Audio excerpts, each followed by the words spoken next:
ఒక రాష్ట్ర ముఖ్యమంత్రిగా మూసీ మీద ఆలోచించి 7 మాసాలుగా ప్రతి సందర్భంలో మూసీ ప్రక్షాళన గురించి మాట్లాడుతున్న ముఖ్యమంత్రి గారికి నల్గొండ జిల్లా రంగారెడ్డి హైదరాబాద్ ప్రజల పక్షాన వారికి ధన్యవాదాలు తెలియజేస్తూ మా కేటీఆర్ గారికి కూడా విజ్ఞప్తి చేస్తున్నాం.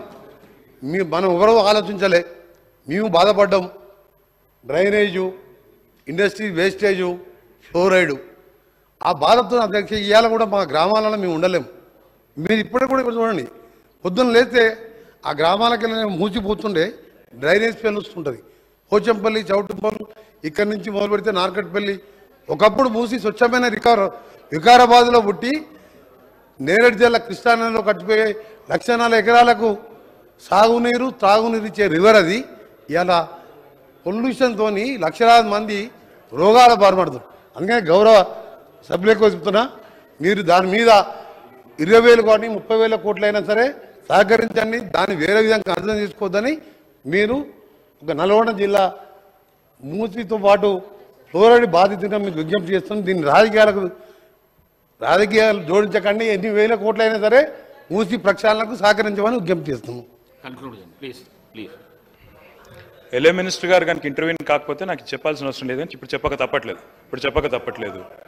Either LA minister is misleading the house or deputy chief minister is misleading the house. ఎందుకంటే మొన్న డిప్యూటీ చీఫ్ మినిస్టర్ గారు యూనియన్ బడ్జెట్లో మనకు డబ్బులు రాలేదు, మూసీకి డబ్బులు అడిగినామంటే ఇక్కడ నుంచి కొంతమంది అడిగారు మీరు డిపిఆర్ ఇచ్చారా అని.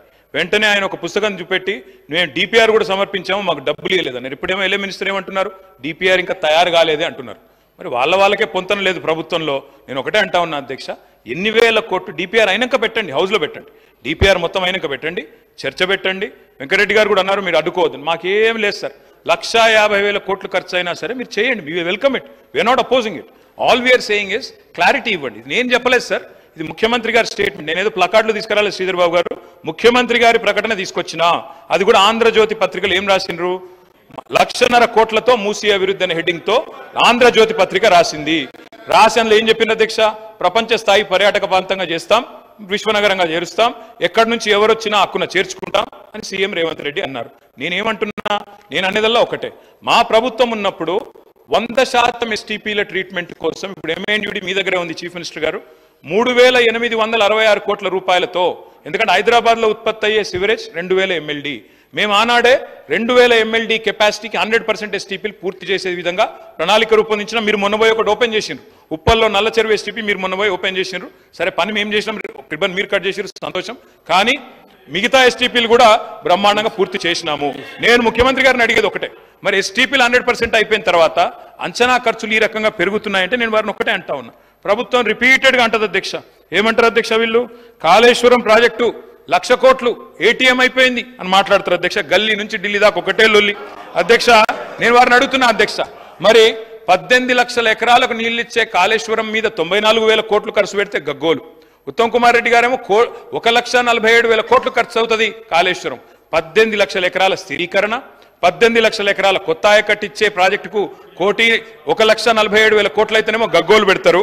మరి నేను అడుగుతున్నా అధ్యక్ష, మూసీ సుందరీకరణ విషయంలో ఈ మూసీ ప్రాజెక్టుతో మురిసే రైతులెందరూ, నిల్వ ఉంచే టీఎంసీలెన్ని, సాగులోకి వచ్చే ఎకరాలెన్ని, పెరిగే పంటల దిగుబడి ఎంత, తీర్చే పారిశ్రామిక అవసరాలు ఎంత, కొత్తగా నిర్మించే రిజర్వాయర్లు ఎంత, ప్రజలకు కలిగే లాభం ఎంత, సృష్టించే ఆదాయం ఎంత, తప్పకుండా చెప్పాలా. ముఖ్యమంత్రి గారు పాలమూరు బిడ్డ అని చెప్తారు అధ్యక్ష. వారు నేను అడుగుతా ఉన్నా, పాలమూరులో మొత్తం రిజర్వాయర్లు మేము కట్టినాం, వట్టెము కరివేనా మొత్తంగా ఉద్దండాపూర్ దాకా అన్ని రిజర్వాయర్లు కంప్లీట్ చేసినాం. ఒక పంప్ ఆన్ చేసిన 31 పంపుల్లో. ముఖ్యమంత్రి గారు నేను అడుగుతున్నా, చివరి దశలో ఉన్న ప్రాజెక్టును కోల్డ్ స్టోరేజ్ లో పెట్టకండి, ముందుకు 5 minutes లో కంక్లూడ్ చేస్తాను, వాళ్ళు డిస్టర్బ్ చేస్తున్నారు సార్. అధ్యక్ష నేను అడిగేది ఒకటే, చివరి దశలో ఉన్న ప్రాజెక్టును పక్కకు పెట్టి కోల్డ్ స్టోరేజ్ లో పెట్టి పాలమూరు బిడ్డలకు అన్యాయం చేయకండి. లండన్ చేస్తారా, న్యూయార్క్ చేస్తారా, థీమ్ పార్క్ చేస్తారా, థేమ్స్ చేస్తారా, మీ ఇష్టం. కానీ దాని వెనుకున్న థీమ్ ఏందో, బ్యాక్గ్రౌండ్ లో జరుగుతున్నది ఏందో తెలంగాణ సమాజం గమనిస్తున్నదనే విషయం మర్చిపోకండి. అధ్యక్ష మూసీతో పాటు మానేరు రివర్ ఫ్రంట్ కరీంనగర్ లో 60% పనులు పూర్తయినాయి, దాన్ని కూడా దయచేసి కంప్లీట్ చేయాలని చెప్పి గౌరవ ముఖ్యమంత్రి కోరుతా ఉన్నా. కరీంనగర్ జిల్లాకు మంచి మేలు జరుగుతుంది శ్రీధర్ బాబు గారు, మీరు కూడా అక్కడి మంత్రి దయచేసి ఇన్వాల్వ్ కావాలని కోరుతా ఉన్నా.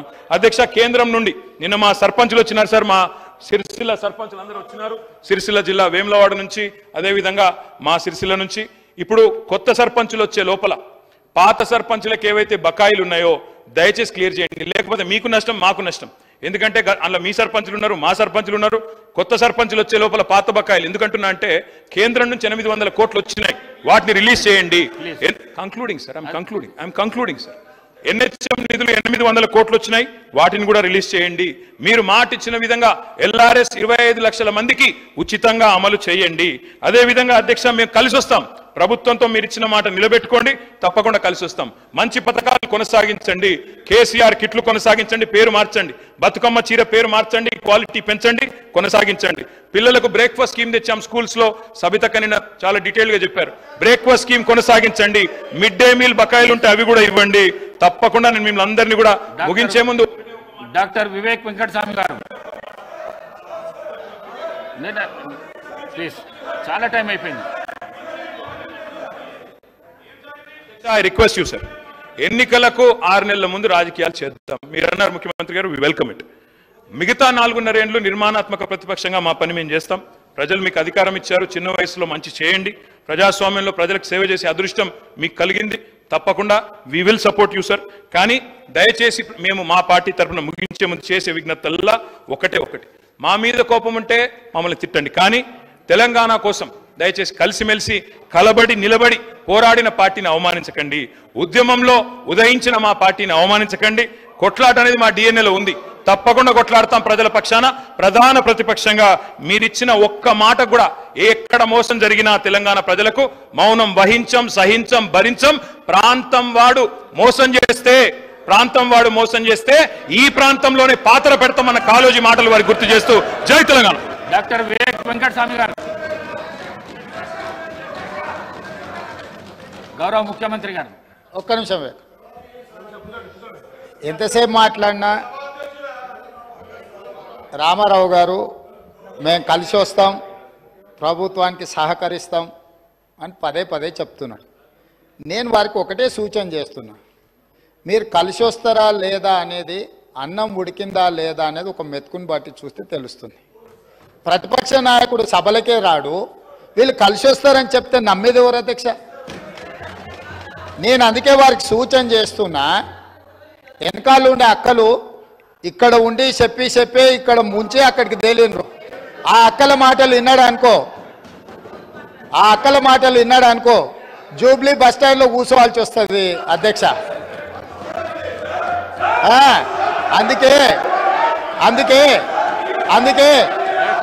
అందుకే అధ్యక్ష, కౌశిక్ రెడ్డి గారు కూర్చోండి. మైనారిటీకి మంత్రి లేదన్నాడు. 2014 నుంచి 2019 వరకు ఒక్క మహిళకు కూడా మంత్రి పదవి ఇవ్వలేదు అధ్యక్ష. 5 సంవత్సరాలు ఒక్క మహిళకు కూడా మంత్రి పదవి ఇవ్వకుండా ఈ ప్రభుత్వాన్ని, ఆనాడు ప్రభుత్వాన్ని నడిపి ఈ రోజు వచ్చి మైనారిటీలకు ఇవ్వలేదని ముసలి కన్నీరు గారుస్తారు అధ్యక్ష.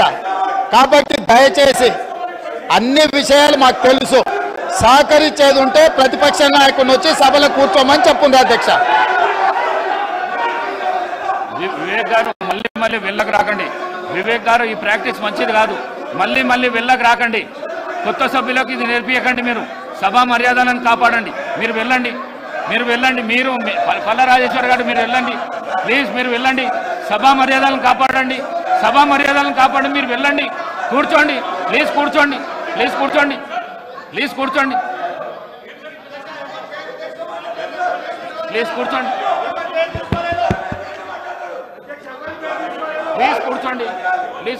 నేను గౌరవ ప్రతిపక్ష శాసనసభ్యులందరికీ కోరుతా ఉన్నాను,